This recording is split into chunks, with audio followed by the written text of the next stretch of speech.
찬송가 505장 온 세상 위하여 함께 찬양하면서 2026년 2월 11일 새벽 예배를 시작하겠습니다. 찬송가 505장입니다. 함께 찬송하겠습니다. 온 세상 위하여 나 복음 전하리 만 백성 모두 나와서 주 말씀 들으라. 죄 중에 빠져서 헤매는 자들아, 주님의 음성 듣고서 너 구원 받으라. 전하고 기도해 매일 증인 내리라. 세상 모든 사람 다 듣고 그 사랑 알도록 온 세상 위하여 이 복음 전하리. 저 죄인 회개하고서 주 예수 믿으라. 이 세상 구하려 주 돌아가신 것 나 증거하지 않으며 그 사랑 모르리. 전하고 기도해 매일 증인 내리라. 세상 모든 사람 다 듣고 그 사랑 알도록 온 세상 위하여 주 은혜 임하니. 주 예수 이름이 믿어 이 복음 전하자. 먼 곳에 나가서 전하지 못해도 나 어느 곳에 있든지 늘 기도 힘쓰리. 전하고 기도해 매일 증인 내리라. 세상 모든 사람 다 듣고 그 사랑 알도록. 아멘. 사랑과 은혜가 충만하신 주님 감사합니다. 주님의 은혜로 새 하루를 시작하며 하나님께 찬양과 경배를 올려드립니다. 주님, 이 하루도 주님의 은혜로 충만하게 하여 주옵소서. 주님을 향한 사랑이 가득하게 하여 주시고 주님을 위해 주님과 동행하며 주의 뜻을 이뤄나가는 귀한 하루로 인도하여 주옵소서. 주님, 어느덧 겨울이 지나가고 봄이 다가오고 있습니다. 세상 모든 만물이 새로워지는 그런 과정 중에 있습니다. 얼어붙은 땅이 녹고 이제 땅이 새로워지면서 봄을 기다리고 있사오니 주여 우리의 마음속에도 성령의 봄바람을 불어넣어 주시옵소서. 그래서 다시 한번 주님의 은혜로 출발하고 새롭게 시작할 수 있도록 하나님 함께하여 주시옵소서. 주님, 오늘도 주의 말씀을 받고자 합니다. 요한복음을 통하여 우리에게 주시는 생명의 말씀을 듣게 하여 주시고 이 말씀을 통하여서 주님의 진리를 깨닫게 하여 주시고 우리의 마음속에 새로운 결단과 다짐이 있도록 주님 함께하여 주시옵소서. 모든 것 주님께 감사드리오며 예수님의 이름으로 기도하옵나이다. 아멘. 하나님 말씀 요한복음 3장 22절에서 36절까지 말씀입니다. 요한복음 3장 22절에서 36절까지 말씀.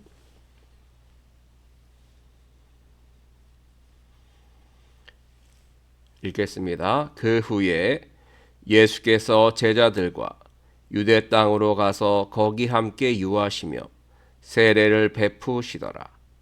요한도 살렘 가까운 에논에서 세례를 베푸니 거기 물이 많음이라. 그러므로 사람들이 와서 세례를 받더라. 요한이 아직 옥에 갇히지 아니하였더라. 이에 요한의 제자 중에서 한 유대인과 더불어 정결 예식에 대하여 변론이 되었더니 그들이 요한에게 가서 이르되 랍비여 선생님과 함께 요단강 저편에 있던 이 곳 선생님이 증언하시던 이가 세례를 베풀매 사람이 다 그에게로 가더이다. 요한이 대답하여 이르되 만일 하늘에서 주신 바 아니면 사람이 아무것도 받을 수 없느니라. 내가 말한 바 나는 그리스도가 아니요 그의 앞에 보내심을 받은 자라고 한 것을 증언할 자는 너희니라. 신부를 취하는 자는 신랑이나 서서 신랑의 음성을 듣는 친구가 크게 기뻐하나니 나는 이러한 기쁨으로 충만하였노라. 그는 흥하여야 하겠고 나는 쇠하여야 하리라 하니라. 위로부터 오시는 이는 만물 위에 계시고 땅에서 난 이는 땅에 속하여 땅에 속한 것을 말하느니라. 하늘로부터 오시는 이는 만물 위에 계시나니 그가 친히 보고 들은 것을 증언하되 그의 증언을 받는 자가 없도다. 그의 증언을 받는 자는 하나님이 참되시다는 것을 인쳤느니라. 하나님이 보내신 이는 하나님의 말씀을 하나니 이는 하나님이 성령을 한량없이 주심이니라.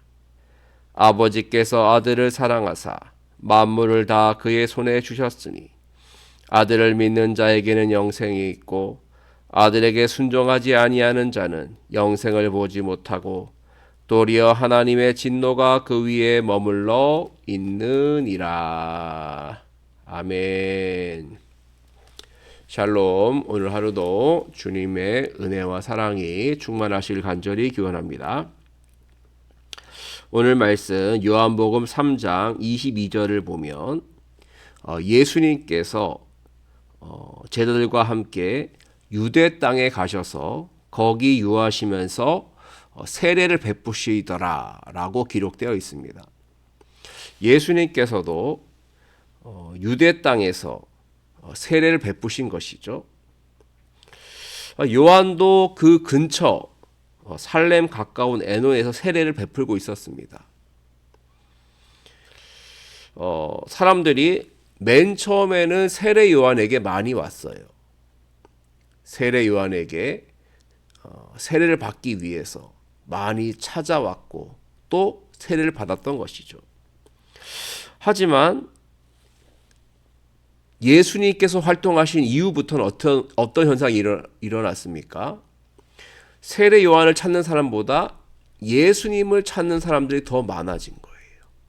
예수님께 와서 말씀 들으려는 사람, 고침 받으려는 사람, 치유 받으려는 사람, 문제를 해결하려는 사람, 또 세례 받으려는 사람. 예수님이 활동하시기 전까지만 해도 세례 요한의 인기가 매우 높았다면 예수님의 공생의 활동 이후부터는 예수님에게로 모든 시선과 이목이 집중된 것이죠. 이제 세례 요한보다는 예수님을 집중하고 예수님을 따라오고 예수님께 세례를 받는 현상이 일어나게 되었던 것이죠. 그래서 요한의 제자가 이렇게 말하죠. 자, 26절 말씀 보시면 그들이 요한에게 가서 이르되 랍비여 선생님과 함께 요단강 저편에 있던 이 곧 선생님이 증언하시던 이가 세례를 베풀매 사람이 다 그에게로 가더이다. 요한이 제자들은 속이 상한 거예요. 지금 그 전까지만 해도 사람들이 자기의 스승 세례 요한을 따라왔는데 세례 요한에게 세례를 받았는데 이제는 다 예수님께로 가니까 속상하고 화나고 그래서 세례 요한에게 말한 것이죠. 선생님 보세요. 다 저 예수님께로 갑니다. 사람들이. 우리에게 오지 않고 다 저쪽으로 갑니다. 속상합니다. 선생님 화나지 않으십니까? 뭐 이런 뜻이죠. 자, 그러니까 요한이 뭐라고 대답합니까? 예수님께 사람이 몰리는 것은 당연한 거라는 거예요. 하나님께서 허락하신 예수님이기 때문에 그분이 진정한 그리스도 구원자이기 때문에 그것은 당연한 거라는 거예요. 당연한 거. 화낼 일이 아니다. 질투할 일이 아니라는 거죠. 예수님이 바로 그리스도이시고 하늘에서 내려오신 분이시니 당연한 것 아니냐. 내가 말하지 않았느냐. 세례 요한 나는 그리스도가 아니다라고 얘기하지 않았느냐. 나는 그저 그를 증언하기 위해서 온 사람이다. 지난번에도 말씀드렸습니다만 세례 요한은 자기를 누구라고 했죠? 광야에서 외치는 소리라고 했죠. 소리. 소리는 메시지를 전하고 사라지는 게 소리예요. 예수 그리스도라는 메시지를 전하고 사라지는 광야에서 외치는 소리가 바로 세례 요한이고 그 길을 닦는 예수님이 오시는 그 길을 닦아서 예비하고 준비하는 일을 하는 사람이 바로 세례 요한이라는 것이죠. 세례 요한은 자기 자신이 누구인지를 알았어요. 나는 주인공이 아니다. 나는 조연이다. 나는 주인공을 돋보이게 만들기 위해서 힘쓰고 애쓰는 그러한 사람이라는 것을 말하고 있는 것이죠. 그래서 세례 요한은 이렇게 말합니다. 29절에 신부를 취하는 자는 신랑이나 서서 신랑의 음성을 듣는 친구가 크게 기뻐하나니 그랬어요. 신랑은 예수 그리스도고요. 신부는 바로 유대 사람들입니다. 그리고 신랑의 음성을 듣는 친구는 바로 세례 요한이라는 거예요. 자기는 주인공이 아니지만 신랑이 아니지만 신랑이 신부를 맞이하면서 기뻐하는 것을 보고 더 크게 기뻐하듯이 나 역시 기쁘다라고 말하면서 이렇게 말하죠. 30절 그는 흥하여야 하겠고 나는 쇠하여야 하리라. 아멘. 그렇습니다. 예수님이 드러나야 돼요. 예수님이 주인공이에요. 예수님이 왕이세요. 그러므로 예수님이 높아져야 되고 세례 요한은 약해져야 되고 사라져야 되고 그리고 그 예수님을 잔잔히 비추는 조명과 같은 역할을 해야 하는 것이죠. 우리 역시 마찬가지입니다. 우리는 주인공이 아니에요. 아쉽게도 우리는 예배의 주인공도 아닙니다. 예배의 주인공, 주인은 바로 우리 주님이시죠. 하나님, 예수님, 성령님, 그분이 주인이세요. 우리가 예배를 드릴 때 그런 말 많이 하지 않습니까? 아, 은혜 받았다. 아, 좋았다. 물론 그런 말을 할 수도 있습니다만 사실 그게 중요한 게 아니에요. 내가 기쁘고 즐겁고 막 감격하고 이게 중요한 게 아니라 이 예배를 하나님이 기쁘게 받으셨느냐, 이게 중요한 거예요. 예배는 나를 위한 예배가 아닙니다. 나 기분 좋으라고, 나 은혜 받으라고 하는 게 예배가 아니에요. 예배는 하나님을 기쁘시게 하기 위해서 나를 드리는 제사예요. 내 마음을 드리고 중심을 드리고 나의 최선을 다해서 하나님께 드리는 거예요. 내가 설령 은혜 못 받았더라도 하나님이 기쁘시면 그건 좋은 예배예요. 근데 만약에 반대로 내가 참 좋았어요, 예배가 참 좋았는데 하나님이 기쁘시지 않았다면 그것은 좋은 예배가 아니에요. 불합격이에요. 삶도 마찬가지도. 우리의 삶도, 우리의 삶의 주인공은 내가 아닙니다. 예수님이에요. 예수님을 위해 우리가 있는 거예요. 예수님의 영광을 위해, 예수님의 말씀에 순종하기 위해, 예수의 뜻을 이루기 위해 우리가 있는 것이지, 우리를 위해 예수님이 있는 게 아니에요. 주객이 전도되면 안 됩니다. 내가 왕이고 내가 주인공이고 예수님이 하인이 아니라, 종이 아니라 주님이 우리의 왕이시고 주인이시고 우리는 그분의 종이고 일꾼이고 백성이고 자녀이고 그런 거예요. 우리는 세례 요한의 마음을 가져야 됩니다. 주님은 흥하여야 하겠고 나는 쇠하여야 하리라. 우리는 광야에서 외치는 소리와 같은 그런 세례 요한과 같은 사명을 가진 사람임을 기억하시고 항상 주님의 영광을 위해 살아가는 우리가 되기를 간절히 기원합니다. 자, 그리고 31절부터 말씀을 쭉 보면요, 위로부터 오시는 이에 대해서 말씀하고 있습니다. 바로 예수 그리스도시죠. 위로부터 오시는 이. 자, 이분은 어떤 분이십니까? 만물 위에 계시는 분이에요. 다시 말하면 모든 만물을 창조하신 분이시죠. 위로부터, 하늘로부터 오시는 이 예수님, 만물을 창조하신 분, 또 우리를 위해 이 땅에 오신 분이시죠. 하늘에서 내려오신 분이 바로 예수님이지 않습니까? 자, 그분을 믿는 것은 그냥 되는 게 아니죠. 성령 안에서 그 예수님을 믿게 되는 거예요. 성령의 은혜로 예수님을 믿게 되고, 또 예수님을 통해서 우리는 하나님을 알게 되는 것이죠. 그리고 하나님께 순종하며 그 말씀대로 살아가게 되는 것입니다. 다시 말하면 성령을 통해 예수님을 믿게 되고, 예수님을 통해서 하나님을 만나고, 그래서 하나님의 말씀에 순종하며 구원의 길, 생명의 길, 은혜의 길로 가는 것입니다.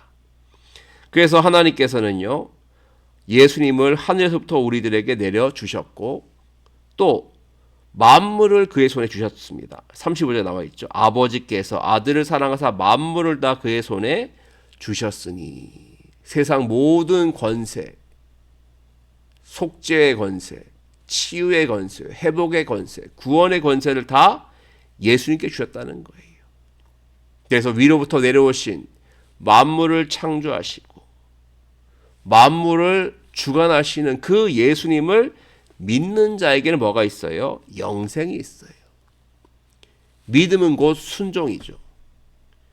믿고 순종하는 자에게는 영생이 있고, 믿지 않고 순종하지 않는 자에게는 하나님의 진노, 하나님의 심판이 임하게 되는 것이죠.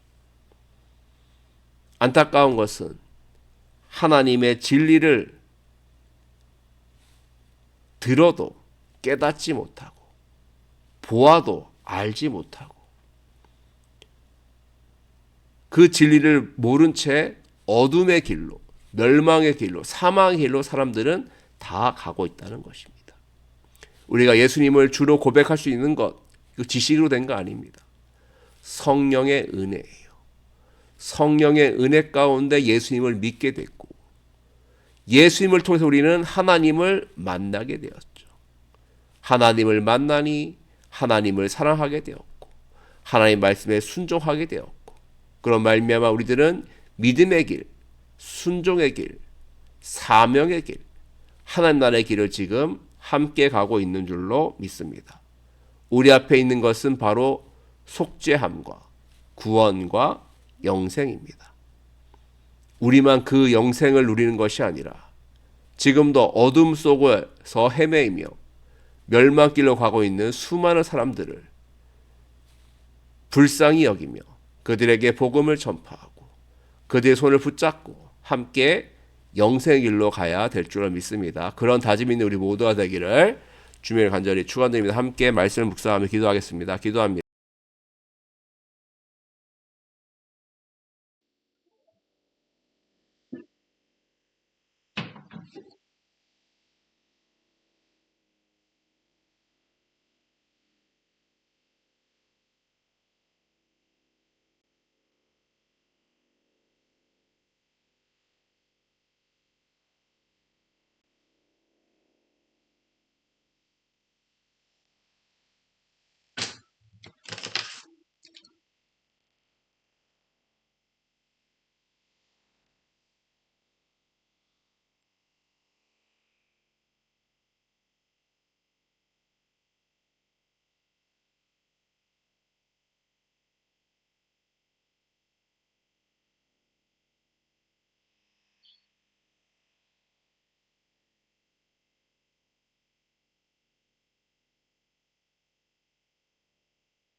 음.